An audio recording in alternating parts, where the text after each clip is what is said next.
아프리카 형들 유튜브 형들 어서 오시고 어제 쭉 금액 올려서 2배 올려서 3포 광고 잘 들어왔고 아까도 말씀드렸지만 이게 조금 아쉽기는 해요. 이것까지 먹었어야 됐는데 메이저리그를 어제 제가 패스했거든요. 요걸 던졌는데 홀슈타인이 2골 언더뜨면서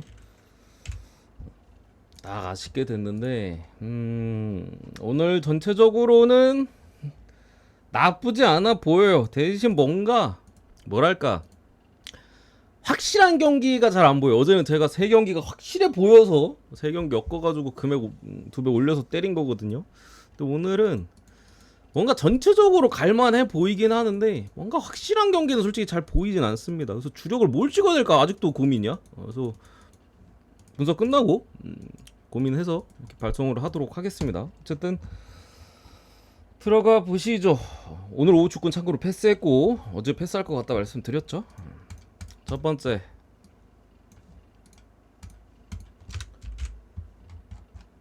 첼시 대 크펠.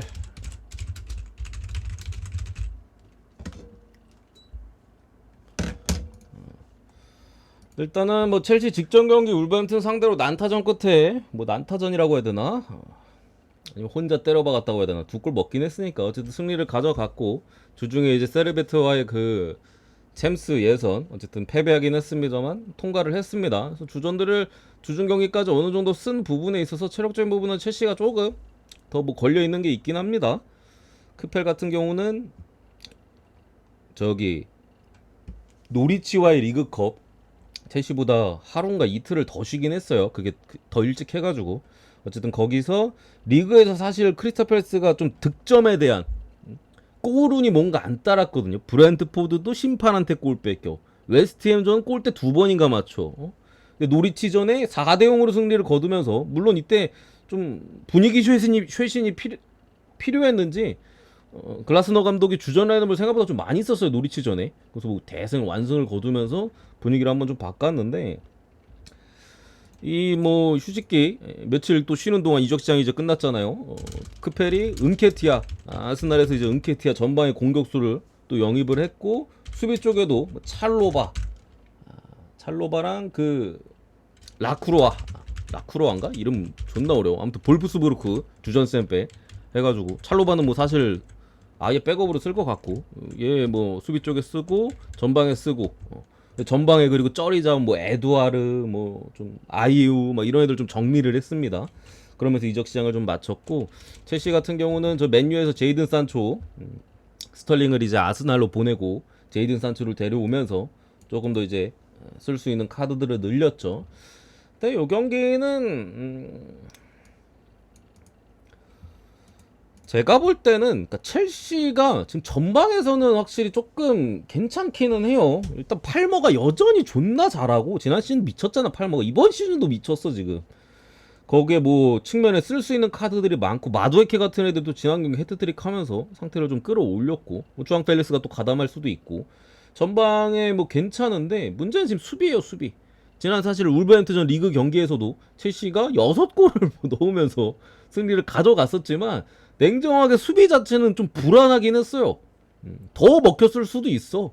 근데 뭐 골대도 맞췄던 것 같고 저 뭐 키퍼의 선방이나 울버가 좀 놓친 장면도 있고 한 부분에 있어서 첼시가 오늘 라비아가 빠집니다. 라비아 같은 건 3선 쪽에서 뭐 수비적인 임무를 상당히 잘해주는 선수의 뭐 인터셉트라든가 순발력도 좋은 놈이기 때문에 얘랑 뭐 카이세도 이렇게 해가지고 잘해주는 놈인데 라비아가 부상당했어. 카이세도밖에 안 남았는데 카이세도는 이제 전문 6번이 아닙니다. 약간 빡투박 느낌에서 이제 활동량으로 이제 수비에서의 또 운동력이 워낙 좋으니까 커버하는 느낌이지. 그 자리에 대한 고민이 지금 첼시가 가뜩이나 수비도 좀 불안한데 누가 나와도 불안하잖아. 뭐 포파나 코릴 지금 개불안하고 사이드 쪽에도 뭐 쿠쿠렐라 구스도 그렇게까지 믿음직스럽지 못하죠. 그래서 화력으로 좀 이겨야 될 것 같은 경기다. 크펠도 노리치 상대로 좀 그렇게 하고 왔고 뭐 몇몇 선수들의 또 합류 이런 걸 감안했을 때 첼시가 유리해 보이긴 하는데 이게 2.5 기준점이었으면 진짜 좋았을 텐데 3.5 요즘 지난 시즌부터 3.5 기준점 이거 진짜 스트레스 받게 하네. 3.5 오바 보겠습니다. 3.5 오바 이렇게 보고 다음 경기 뉴캐슬 대 이제 토트넘. 여기는 뭐 이적 시장 관련해서 마지막에 뭐 드라마틱한 그런 것들은 사실 없었고요. 뉴캐슬도 이제 크펠에서 저 게이 마크 게이 이제 잉글랜드 국대 센터백 주전급 고새끼리 이제 데려오려고 했었는데 결국 실패를 했죠. 여전히 뭐 수비 쪽에 지금 당장 저 파비안 시어 징계로 빠지고요. 센터백 라셀레스 보트만 센터백 3명이 결장하면서 뭐 댄번이라든가 이런 애들 사실 지난 본머스 전에도 좀 불안했던 부분들도 있고 한 부분에 있어서 센터백이 어쨌든 조금 고민이고 또 양쪽 측면 수비나 이런 애들도 젊은 애들이다 보니까 수비 라인에 대한 고민이 조금 있는 상황이고 토트넘 같은 경우는 토날리가 지난 저 어디였어? 저 노팅엄과의 이제 리그컵 경기에서 복귀를 했습니다. 우리의 또 토니 외에 토니 이제 사우디로 갔고 돈 벌러 토토 자금 마련하러 토날리 같은 경우 이제 8개월인가 빠졌다가 AC 밀란에서 잘하다가 뉴캐슬 와가지고 뭐 또 이제 간만에 복귀해서 지난 경기 봤을 때 컨디션이 나빠 보이지는 않았다. 뉴캐슬 같은 경우도 미드필더 자원의 뎁스가 충분하진 않기 때문에 토날리의 가세는 그래도 좀 뉴캐슬의 어떤 미드필더진에서의 그런 강도를 90분 내내 유지하기가 숫자가 별로 없으니까 쉽지 않았는데 뭐 토날리가 들어오면서 그런 부분에 대한 해소는 좀 될 걸로 좀 보인다. 이 정도로 보이고 토트넘은 뭐 히샬리송 빠지고요. 뭐 솔랑케도 아마 못 나올 것 같습니다. 뭐 나올라나? 불투명 사이즈인데 어쨌든. 근데 토트넘이 지난 에버튼 상대로 4대0의 대승을 가져갔는데 사실 토트넘이 뭐 리그 첫 번째 경기, 두 번째 경기 레스터와 에버튼을 상대를 했었죠. 지금 프리미어리그에서 가장 약한 두 팀을 만났어요. 레스터가 최근에 며칠 사이에 영입을 폭풍 영입을 해서 이제는 좀 봐야 되는데 토트넘하고 붙었을 저 당시는 존나 약했었을 때야. 근데도 원정에서 비등비등하게 전반 잘하고 후반 존나 못하고 1대1 무승부를 했고 에버턴은 뭐 어제 봤듯이 2점 차로 이기고 있어도 못 지키는 놈들입니다. 제가 뭐 이길 각이 안 보인다. 10경기 동안 무승할 수도 있다 이 팀은 말씀드렸는데 전반에 개 오버페이스하고 이상하게 다리 가랑이 사이로 후루쿠 슛 들어가고 이래가지고 2대0으로 앞서 갔는데 결국에 마지막에 뭐 동점을 넘어서 역전까지 당했던 그 팀 상대로 4대0의 승리라 저는 토트넘이 긍정적인 면들이 그렇게까지 많진 않다라고 생각을 해요. 젊은 자원들 뭐 벌리의 에이스였던 오도버 뭐 이런 애들에 대한 좀 기대치는 좀 보여주긴 했습니다만 글쎄요 레스터전에 보여줬던 우려점 솔직히 에버턴전은 토트넘이 괜찮게 했거든요. 근데 그건 상대가 너무 못했어. 상대가 너무 못했던 부분이라 요거 뉴캐슬의 뭐 토날리에 대한 복귀 또 뉴캐슬의 홈에서의 그런 음산한 구장이잖아요. 또 강점 토트넘의 또 젊은 자원들이 어쨌든 뛰어줘야 되거든요. 스쿼드 뎁스상 교체든 선발이든 뛰어줘야 되는데 기세에서 눌릴 수밖에 없다. 뉴캐슬 프랜승 보겠습니다. 뉴캐슬 프랜승 그리고 맨유 대 리버풀. 야 빅매치. 오늘 재밌는 매치 많은데 첼시 크펠도 재밌을 것 같고 뉴캐슬 토트넘도 재밌을 것 같고 맨유 리버풀도 재밌을 것 같은데 그죠? 거기에 또 김민재 경기도 있고 뒤에 뭐 유벤투스 로마 있고 일요일이 축구로 꽉 차있네. 아침까지 그냥 어쨌든 간에 뭐 맨유 같은 경우 브라이튼한테 극장골로 패배를 했고 리버풀은 뭐 브랜트포드든 입스위치든 무난하게 2대0 승리를 또 가져갔습니다. 뭐 입스위치전은 전반에 고전했습니다만 저 슬롯 감독이 그 상대 맞춤 전술을 되게 잘 준비하는 감독이에요. 그래서 후반전에 리버풀이 귀신같이 맞춤 전술 들고 와서 입스위치가 후반에 개 털려버렸죠. 뭐 브랜트포드전도 전체적으로 나쁘지 않았었고 한데 이게 맨유가 지금 마운트가 빠졌거든요. 마운트가 빠졌어. 마운트가 빠지고 우가르트가 영입이 됐습니다. 이제 파리 미드필더 영입이 됐는데 이게 어디서부터 얘기해야 되냐? 그러니까 제가 지난 브라이튼전 분석할 때도 맨유가 지금 한 경기 안에서 보여주는 전술적인 포인트는 두 가지다. 마운트가 필드 위에 있을 때랑 지르크지가 필드 위에 있을 때, 그죠? 이때는 약간 4-2-4 형태, 뭐 4-2-2-2, 뭐 4-2-4, 뭐 약간 이런 형태로서 전방에 이제 부패 마운트 두면서 강하게 상대를 압박하면서 굉장히 많이 뛰거든요. 그래서 경기력이 좋아요. 이때가. 근데 이상하게 골이 안 들어가. 원래 맨유가 사실 찬스를 지난 시즌도 많이 놓쳤거든요. 실제 기대 득점에 비해서 득점이 많이 안 터졌어요. 레시포드 이런 애들이 식물이다 보니까, 그죠? 그렇다고 뭐 저기 가르나초 이런 애들을 믿을 수도 없고, 부페가 무슨 20골씩 넣어줄 수도 없잖아.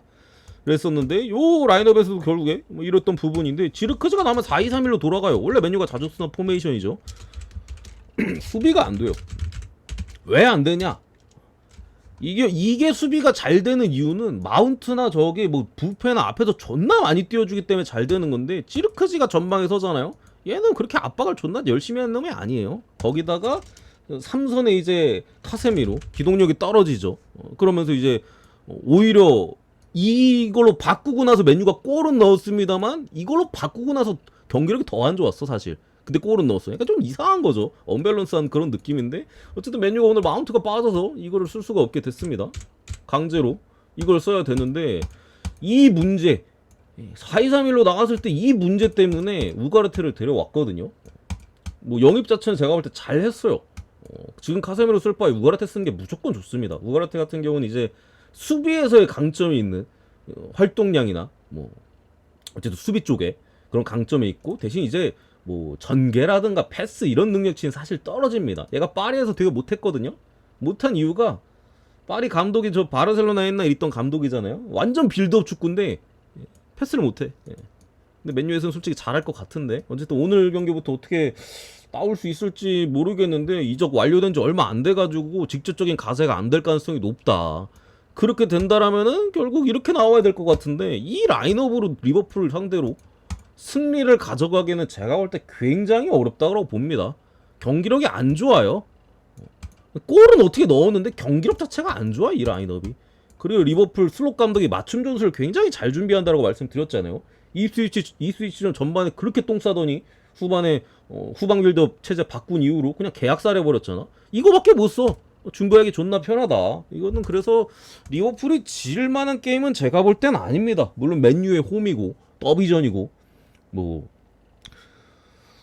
또 홈에서의 그런 기세, 어제 에버튼도 개같이 뛰는 거 봐. 그런 것들로 이제 무 정도는 캘 수 있어요. 제가 봤을 때 무 정도. 그래서 이거는 리버풀 승을 찍거나 무를 찍거나 약간 그 라인에서 좀 고민을 해야 되는 경기가 아닌가 싶은데, 저는 지금 어쨌든 리버풀이 전방에 뭐 살라라든가 뭐 이런 선수들의 루이스 디아스도 올 시즌 좀 살아나는 느낌이 있고, 사실 뭐 전방에서의 컨디션이 좀 괜찮아 보이는 부분, 또 리버풀이 어쨌든 약점이 그나마 좀 측면 수비에 대한 약점인데, 지금 맨유 레시포드 뭐 가르나초 아마드 디알로, 글쎄요 털 수 있을까 그 수비를 잘 모르겠습니다. 그러니까 맨유가 조금 지금 마운트가 부상당한 시점에서는 뭔가 좀 잘하려면은 우가르테가 자리를 잡는 시점부터는 잘할 것 같아. 근데 지금 우가르테가 이제 막 왔잖아. 본인 집 주소도 모를 텐데 지금. 그런 부분에 있어서 리버풀 승으로 보겠습니다. 리버풀 승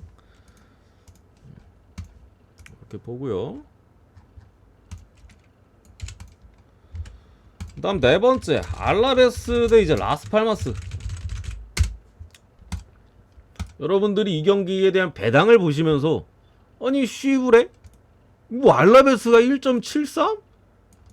이라는 생각들을 많이 하셨을 거고, 저도 뭐 배당 보자마자 씨발 이게 뭐지 싶긴 했어요. 근데 이 배당이 왜 이러냐부터 설명을 해드리면은, 지금 라리가 같은 경우에는 3살 간격으로 계속 경기를 치르고 있습니다. 근데 알라베스는 지난 소시에다드 원정 2대1로 무려 승리를 가져갔죠. 소시에다드가 이때 오야르자발이 퇴장이 당했었거든요. 그래서 승리를 가져갔는데, 이때 거의 플로테이션 돌렸어요. 플로테이션. 근데도 이겼어. 퇴장 당해가지고. 거의 한 8명인가 바꿨어요. 8명인가? 제 기억에 한 8명 바꿨던 것 같은데, 근데도 소시가 어쨌든 퇴장의 여파로 아랍에서 이기기까지 했어. 근데 라스팔마스 지난 경기가 레알 마드리드 전이었어. 홈에서. 이걸 로테이션을 어떻게 돌려? 팬들 다 기대하고 있는데. 당연히 풀멤버, 또 마지막에 라스팔마스 애들이 레알 상대하다 보니까 많이 뛰어야 되잖아. 다 지쳤어요. 다 지쳤었어 마지막에. 레알이 마지막에 찬스가 좀 있었거든요. 그걸 날려먹어서 망정이지. 로테이션이 안 돌아갔다. 당연히 그 전 경기는, 레알 전 경기는 당연히 풀주전이었습니다. 레알전도 풀주전, 그 전도 풀주전. 아라베스는 그 전에는 당연히 풀주전이었고, 직전 경기는 로테이션 돌렸다. 근데 홈이다. 알라베스는 아니 라스팔마스는 당연히 뎁스가 좋지 않죠. 이런 부분 때문에 알라베스가 지금 1.7이라는 낮은 정배를 받은 겁니다. 해외 배당도 1.8이야. 절삭도 그렇게 많이 안 때려서 해외 배당도 계속 떨어지고 있어요. 그래서 그래요. 그래서 이런 경기는 저는 알라베스 쪽으로 기본적으로 보는 게 좀 맞는 것 같기는 해요. 이게 가뜩이나 풀멤버 연속으로 돌린 것도 좀 그런데 이게 레알 마드리드 상대였단 말이야. 마지막에 또 추격당해가지고 완전 그거 있잖아. 역전할 수도 있었잖아 레알이. 엄청나게 갈렸을 거예요. 그래서 당장에 로테이션이 돌아갈 가능성이 상당히 높고요. 주전들 절반도 안 나올 가능성이 제가 볼 땐 높고 안 돌리면은 후반전에 다 퍼집니다. 다 퍼져. 그런 부분에 있어서 알라베스 쪽이 조금 낫지 않을까 싶은데 어쨌든 그건 있어요. 알라베스야. 여기 뭐 다른 팀 아닙니다. 알라베스입니다. 100% 우리가 신뢰할 수는 없다 이 새끼들을. 다만 이 배당에 대해서 왜 이렇게 형성이 되는지 좀 이해를 하고 뭐 어느 정도 좀 굉장히 뭔가 유리한 상황에 처해 있는 것만은 맞다. 그래서 좀 그래도 알라베스 좀 믿어주겠습니다. 좀 해줘라. 다음 경기 오사수나 대 이제 셀타비고. 좋됐다. 세탁기 다 돌아갔는데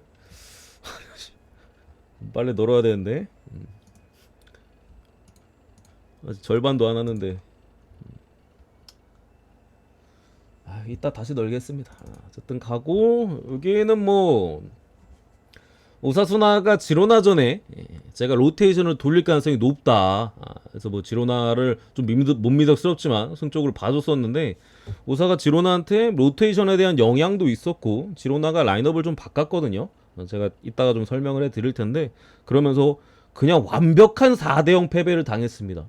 저게 무슨 후루쿠 골도 하나 없었어. 그냥 죄다 만들고 오사수나는 제대로 된 찬스 한 번도 못 만들면서 완패를 좀 당했던 부분이고 셀타비고 같은 경우 비아레알 원정 경기에서 로테이션을 굉장히 많이 돌려 오사수나는 한 절반 조금 넘게 한 정도 바꿨던 것 같은데 셀타비고는 한 9명인가 바꿨을 거예요. 9명.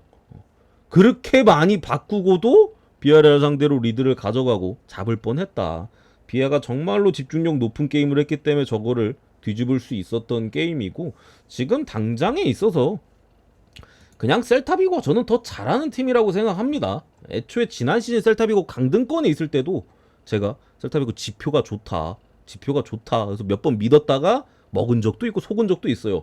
근데 마지막에 이제 그 감독 교체 히랄데스 감독으로 바꾸고 난 셀타비고가 이게 베니테스가 흑마법으로 셀타비고를 그 억누르고 있었던 거야. 히랄데스로 바꾸고 셀타비고 홈에서 아직까지 무패입니다. 5승 2무인가 그래요. 그 감독 바뀌고. 그러면서 이제 그 경기력과 걸맞는 성적을 지금도 거두고 있죠. 2승 1패. 1패도 아주 접전 끝에 또 역전패를 당했던 부분이고. 그래서 이거 역배를 받았으면은 또 셀타가 유리하지 않나 라고 좀 생각합니다. 오사수나가 뭐 마요르카전도 사실상 뭐 한 골 싸움이었고 레가네스전은 조금 심판에 대한 이슈가 있었던 경기이긴 합니다만 어쨌든 무승부를 했잖아요. 이거는 조금 오사 입장에서 쉽지 않다. 셀타가 저기 아스파스도 이번 시즌 더 살아나는 모습이 있고 또 특히나 측면 쪽에 민계사가 너무 잘해요 요즘. 지금 3경기 2골 2골 2어시거든요. 저 새끼가 왜 이렇게 갑자기 잘하지? 원래 안 저랬는데? 저 뭐야 킥력이 미쳤어. 크로스도 존나 날카롭고 빠따가 갑자기 엄청 좋아진 것 같아. 바르셀로나에 있던 놈이거든요. 거기에 이제 스웨드버그 같은 작년에 사온 놈인데 쟤는 작년 여름 이적 시장인가 그때 이제 사온 놈인데 지난 시즌 사실 별로 쓰지도 않았었고 어린 10대인가 그랬으니까 근데 지금 20살인가 근데 이번 시즌 지금 3경기 한 골 한 도움. 약간 작년에 심어놓은 씨앗이 올 시즌에 조금 발화를 하는 느낌이 있는 부분이 있죠. 그래서 이건 셀타 쪽으로 이렇게 보도록 하겠습니다.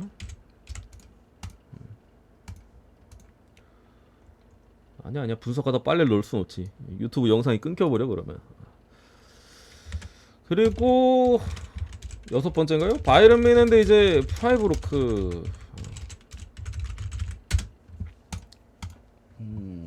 이거는 뭐 사실 분석적으로 볼 부분은 그거예요. 콤파니 감독이 지금 뭐 지난 경기 때도 말씀드렸습니다만 굉장히 공격적인 전술을 쓰고 있다. 전방에 숫자를 굉장히 많이 돈다. 그렇게 할 수 있는 이유는 김민재, 우파메카노, 뭐 샤샤보이도 그렇고 전체적으로 수비진에서의 운동 능력이 상당히 좋은 센터백 라인을 보유를 하고 있죠. 그러다 보니까 이제 앞선에서의 확실히 뭔가 파괴력이라든가 숫자가 많고 또 갈아고 있는 애들 워낙 많으니까 그런 것도 좀 보여주고 있는데 문제는 뭐 형님들 다 아시잖아요. 김민재의 지난 경기 또 한 번의 실수. 김민재가 사실 약간 좀 잘할 수 있는 그런 전술로 저는 보이는데 왜냐면은 본인의 그런 에너지를 뽐낼 공간이 많잖아요. 근데 너무 어처구니없는 실수가 지난 시즌은 너무 많았고 이번 시즌도 개막전부터 또 나왔어요. 이게 바이에른뮌헨이 이렇게까지 공격적인 전술을 쓰는데 수비에서 저렇게 실수를 해버리면은 그냥 계속 오버만 찍으면 됩니다. 저는 김민재가 나아질 거라고 생각은 하는데 아직까지는 뭐 지난 경기도 그렇고 좀 그랬으니까 이것도 뭐 마인을 찍든 오바를 찍든 약간 선택이지 않을까? 미넨의 그런 공격력을 프라이브르크가 그렇게 잘 버틸 가능성은 좀 떨어진다라고 생각을 하고요. 지난 경기 슈투트가르트와의 프라이브르크 경기를 좀 봤을 때도 프라이브르크가 어쨌든 역습 위주로 슈투트가 점유가 상당히 좋은 팀이다 보니까 가져갔었는데 날카로운 장면들이 그래도 꽤 있었어요. 뭐 승리도 3대1 승리를 또 가져갔었고 약간 좀 뽀록이 좀 따르긴 했습니다. 뽀록골이 좀 있긴 했었어. 근데 그런 만큼 뭐 프라이브르크도 충분히 미넨의 뒤를 칠 수 있는 힘은 있다라고 봐서 뭐 약간 마인이나 오버나 좀 꼴리는 라인으로 좀 가는 그런 경기가 되지 않나. 김민재가 또 싼다고 보면 3.5바를 가시고요. 난 민재야 너 응원해 하면은 마인승으로 가시고요. 그런 느낌이겠죠. 넘어가고 읽어보자. 피오렌티나 대 몬차. 야 여기서 만나네. 예? 여기서 만나. 어서 들어오시고 형님들. 이 피오렌티나 감독이 작년에 몬차 감독이었습니다. 작년뿐만이 아니죠. 몬차 승격 이후로 승격 시즌에 전 감독이 빠르게 경질됐고 한 10월인가 9월인가 몬차 승격 한 시즌에 초반에 계속 졌잖아. 그 다음에 들어온 그 감독 작년까지도 몬차에 있었던 감독이 지금 피오 감독입니다. 팔라르디노 피오 감독. 그리고 몬차는 지난번에도 말씀드렸지만 여러분들 다 아는 놈입니다. 네스타. 그 수비수 맞아요. 그 수비수 네스타. AC 밀란 레전드. 네스타 같은 경우 이제 지난 시즌 2부 리그 레지나 옛날에 레지나 1부 아니었나? 아니 10몇 년 전에 그랬던 것 같은데. 어쨌든 레지나에서 중위권 정도로 이제 시즌을 마무리를 했고요.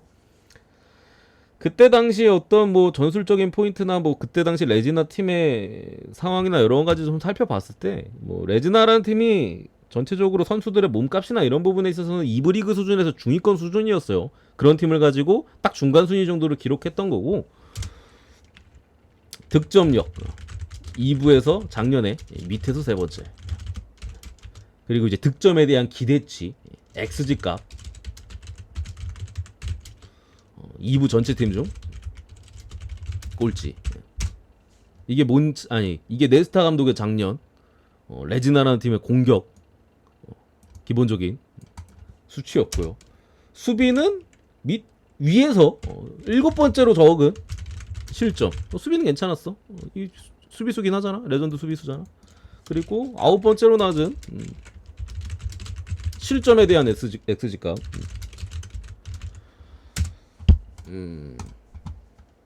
그러니까 뭘 하려는지 보여요. 딱 여러분들 이것만 보고 무슨 생각이 들어? 그냥 수비하는구나. 뭐 더 이상 뭐 말할 게 뭐가 있습니까? 수비하는구나. 기본적으로 전방에서의 압박이나 그 현대 축구가 사실 전방에서의 압박을 하는 팀도 굉장히 많잖아요. 그런 거 안 합니다. 그냥 상대가 올 때까지 기다려요. 기다리면서 상대가 실수하길 바라는 그런 그 전통적인 수비 방법이죠. 그거를 쓰고 있는데 문제는 지금 몬차가 공격 수치가 이게 우려가 사실 됐었거든요. 저런 수치들이 레지나에서 기록했던 수치들이 몬차에서도 드러나면 어떡하나 걱정을 했었는데 지금 몬차가 엠폴리와의 원정 경기가 개막전 1라운드였고요. 그리고 제노아와의 홈 경기가 2라운드였죠. 두 번 다 무득점했어요. 0대0 개막전 엠폴리전, 제노아전 홈에서 1대0으로 졌습니다. 그리고 실제 그 기대값 엠폴리 원정 슈팅 6개 XG값 0.34 엑스지값은 이제 이 팀이 몇 골을 넣을 정도로 공격 슈팅을 가져갔냐, 약간 이렇게 생각하시면 됩니다. 0.34골 넣을 정도로 슈팅을 했다 이거고, 홈에서 제노아전 점유율 70%, 전체 슛 9개, 예상 득점 XG값 0.44, 두 경기에 1이 안 돼요. 재앙이야 재앙 진짜. 지금 이거 거의 지금 전체적으로 이게 그 저 시대 그 이탈리아 애들이 좀 피를러도 그렇고, 지금 뭐 저기 로마에 가 있는 데로시도 그렇고, 여기 네스타도 그렇고, 다 무슨 재앙이야 재앙 진짜로. 이거 어떻게 빨리 자르던가 해야 됩니다. 제가 봤을 때는 이거 이대로 가면 진짜 강등될 수도 있어요. 수치가 너무 안 좋다. 도저히 몬차를 지금 당장에 뭐 어떤 상황이든 갈 수가 없어요. 갈 수가. 근데 문제는 피오렌티나도 지금 상황이 안 좋아요. 기본적으로 전방의 에이스 니콜라스 곤잘레스가 라이벌 팀인 유벤투스로 또 떠나가 버렸고, 뭔가 지금 영입은 되게 많이 했거든요. 미드필더 쪽에 이제 보베, 로마에서 있던 놈이 이제 활동량 좋은 놈, 그리고 라치오에서 이제 카타르디, 또 이제 아탈란타에 있다가 이제 유니온 넘어갔다가 넘어온 이제 측면 윙백 쪽에 이제 고젠스, 또 모이스킨을 유벤투스에서 빼왔고, 상대팀 몬차에서 이제 지난 시즌 그나마 공격에서 해주는 콜파니, 그리고 이제 제노아 에이스였던 구드문두스, 물론 부상입니다. 작년에 제노아에서 공격 포인트 20개인가? 근데 부상이야. 이게 좀 피오렌티나도 좀 공격이 좀 현찮아요. 그래서 이 경기는 2대0으로 피오가 이기면 어쩔 수 없고, 약간 무승부 햄머 언더로 보겠습니다. 몬차는 당연히 또 못 이길 것 같고요. 뭐 피오가 못 넣으면 뭐 0대0 1대1 뜨는 거고, 뭐 한두 골 넣으면 1대0 2대0 뜨는 거고, 그런 느낌으로다가 보도록 하겠습니다. 언더가 걱정되는 포인트는, 이게 아무리 개똥팀이어도 3경기 연속, 개막 이후 3경기 연속 무득점은 쉽지 않아요. 그건 맞잖아. 시즌 중간에 그럴 수는 있어도 개막한 다음 3경기 연속 무득점? 본 적이 별로 없는 것 같긴 해 진짜로. 아무리 쓰레기여도. 에버튼도 2골 넣잖아, 개같이 못해도. 그게 좀 쫄리긴 한다. 그래서 뭐 아주 추천드리진 않습니다. 다만 몬차를 찍으시는 분들한테는 이거 지금 당장에 찍을 수 있는 팀이 아니다. 8번째. 일찍 오니까 분석도 느긋하게 자세하게 하고 좋다. 늦게 오면 맨날 급하게 생략하면서 존나 했었는데. 세비야 대 지로나. 일단은 세비야 같은 경우는 출발 자체가 좋지는 않아요. 2무 1패. 뭐 라스팔마스 원정 비겼고, 비아한테 홈에서 졌고, 마요르카 원정 묵혔고, 2무 1패인데 제가 봤을 때 경기력이 나쁘진 않아요. 그러니까 작년도 그렇고 재작년도 그랬었나? 아무튼 세비야가 시즌 출발 자체를 완전 너무 안 좋게 스타트했잖아요. 경기력도 안 좋았고, 그 정도 느낌은 없습니다. 경기력도 나름 준수하고, 또 슬슬 뭐 가세하는 이적생들, 뭐 로콘가 이런 애들 미드필더 쪽에 들어가고 있는 부분이고, 뭐 지난 경기에 저 오캄포스의 결장으로 엔주케라는 또 측면 공격이 나왔었는데 상태가 괜찮아 보였습니다. 그래서 뭐 지금 당장 지로나 상대로 만만치 않은 뭐 분명 그런 느낌은 가지고 있고요. 지로나 같은 경우 올 시즌에 확실히 뭐 이탈자들도 많고 해가지고, 뭐 시즌 2경기 베티스전, 꼬마전 둘 다 이제 특히나 전방 쪽에서의 문제, 또 후방에서의 문제 공존했던 부분인데, 제가 그 포인트로 로메오를 짚어드렸잖아요. 첫 경기 딱 보고 이 새끼 개쓰레기다. 로메오가 재작년에 지로나에서 되게 잘해서 바르셀로나에 작년에 있었잖아요. 근데 바르셀로나에서 결국 로메오의 느린 발, 잦은 실수, 그런 것들이 드러났는데, 지로나는 이제 감독이 똑같으니까 시스템이 똑같아요. 다시 지로나로 리턴해서 나 원래 잘하던 거 할래 했는데, 이게 웬걸 바르셀로나에서 하던 실수를 지로나에서 하면서 거의 지금 그 1라운드 저기 베티스전이랑 두 번째 이제 꼬마한테 3대0으로 졌을 때 거의 로메오 때문에 그렇게 졌다고 봐도 무방할 정도로 못했어요. 근데 지난 오사수나와의 4대0 승리 경기에서 로메오를 벤치로 내렸습니다. 그러면서 4-3-3을 올 시즌에 썼거든요. 4-4-2 뽀뽀뚜로 좀 전향을 하면서 확실히 지로나가 압도적인 경기를 좀 보여줬죠. 이런 변화를 통해서 압도적인 경기를 보여줬던 부분은 분명히 긍정적이에요. 단 변수가 뭐냐, 앙헬 에레라 미드필더 쪽 베네수엘라 놈인데, 얘가 지금 에이스거든요. 얘가 지난 경기 후반전에 부상으로 나갔어요. 그리고 로메오가 들어왔습니다. 이게 모르겠어요. 부상으로 나갔는데 아직 컨펌이 안 뜬 것 같아. 이게 막 토토캔 이런 데 부상자가 안 떠 있거든요. 근데 검증 결과가 안 나온 것 같기는 해요. 그래서 이게 뭔가 확답을 못 하겠어요. 이게 앙헬레라가 나오면은 뭐 지로나 프렌이든 뭐 오바든 접근해 볼 만한데 얘가 빠지고 로메오 나오잖아요. 이거는 도루마무야. 지로나 살아났다고? 이 새끼 나오는데 또? 이 새끼가 없어 살아났는데 이 새끼 또 나온 데서 어떻게 살아나? 다시 죽는 거지. 맞잖아? 이게 좀 그래요. 그래서 라인업을 볼 수가 없어 이거를. 근데 저거를 제가 찾아보려고 했는데 컨펌 뜬 게 없는 것 같아. 그래서 뭐 좀 이따 뜰 수도 있는데 어쨌든 저녁 시간이니까 제가 낮에 확인을 했거든요. 한 5시 6시인가? 5시인가? 근데 그때까지는 뭐 제가 확인을 못 했는데 그게 좀 걱정입니다. 어쨌든 긍정적인 부분은 이제 이적생이 이제 브라이언 일 측면 쪽에 그리고 아벨루이즈 이런 애들이 지난 오사수나전에 득점을 했다라는 부분들 이런 거기 때문에 요거는 저는 다득점으로 보겠습니다. 세비야도 지금 충분히 득점할 수 있는 능력이 있는 팀이고 지로나 같은 경우도 로메오가 나오면 사실 수비가 제일 걱정이에요. 공격보다도 수비가 더 커. 볼 돌리다가 실수하거나 아니면 상대를 따라가지 못하잖아. 역습당할 때. 그런 부분이라 그냥 일단은 오바만 승패는 패스하도록 하겠습니다. 지로나 쪽으로 배당이 많이 빠지는데 저거는 그냥 앙헬 에레라 빠지면은 이거 세비야가 이길 수도 있어. 넘어가고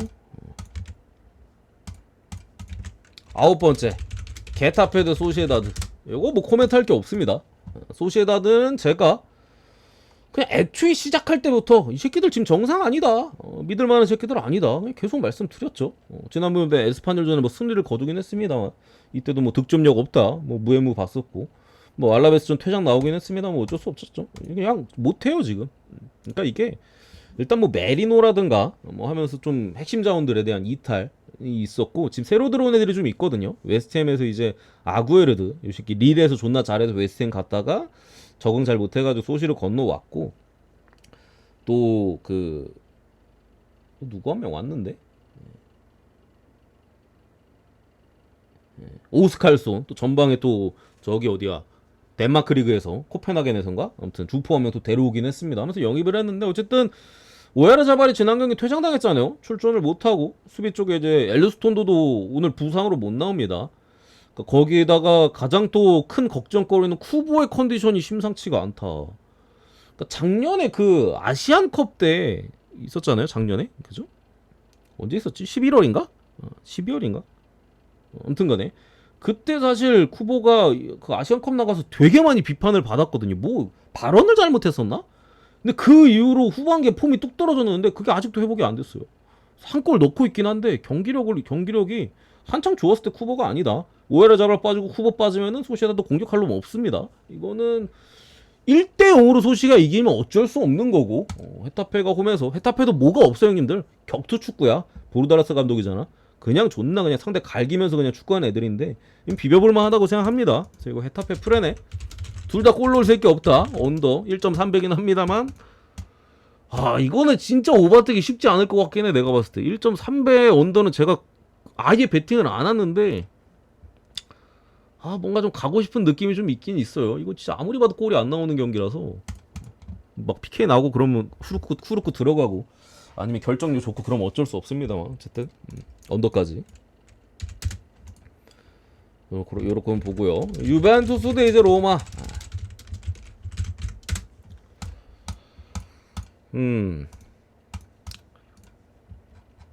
유벤투스 올 시즌 1 내나요? 어쨌든 유벤투스가 지난 시즌에 아유 목 아프다 잠시만요. 지난 시즌 이제 볼로냐 돌풍의 주역이었던 여긴 주역이 감독이었어.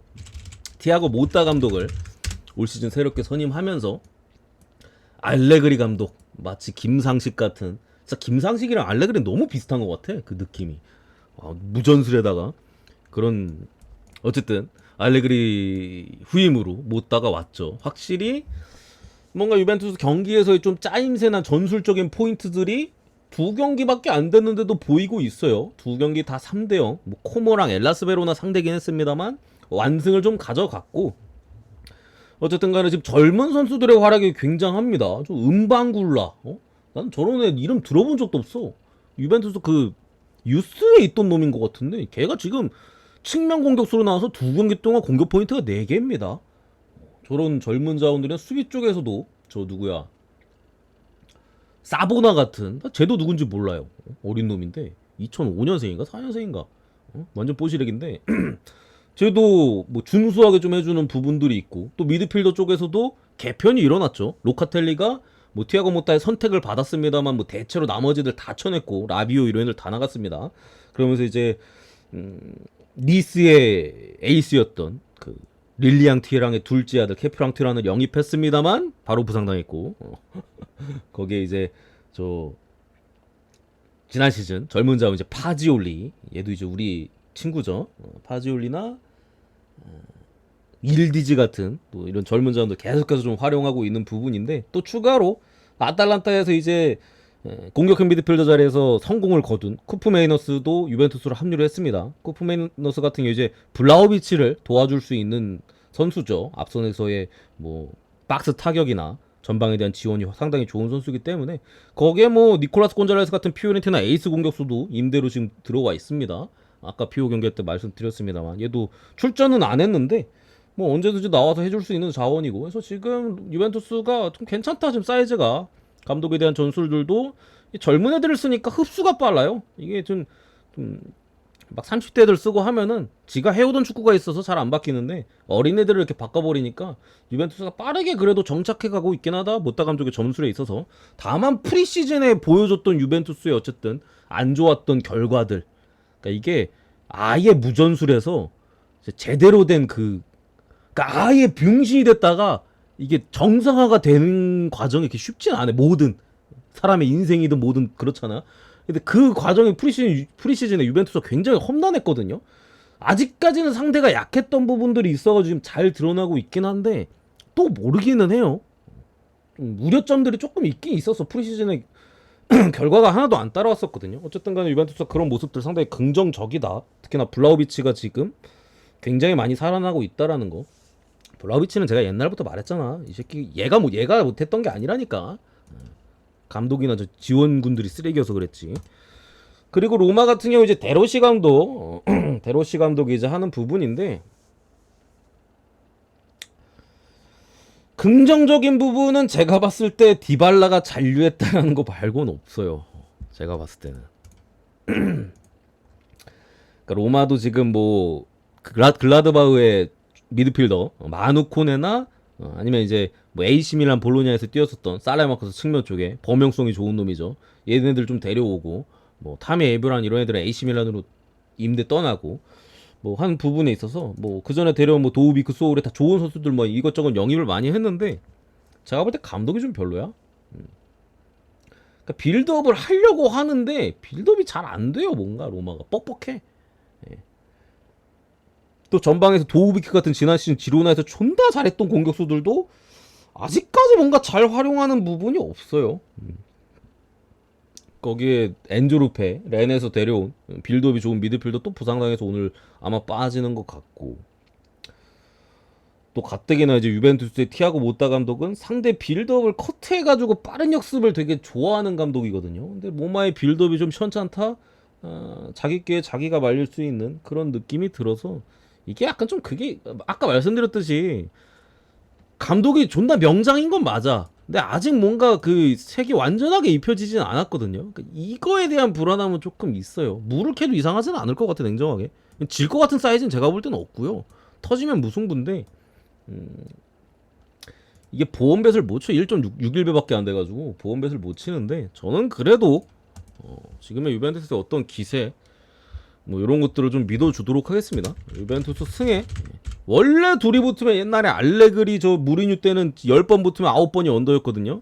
지금 붙으면 뭔가 오버 뜰 것 같은 2대1 3대1 봅니다. 2대1 3대1 유벤 승에 오버까지 요렇게 보고 마무리하겠습니다. 열경이 다 했다.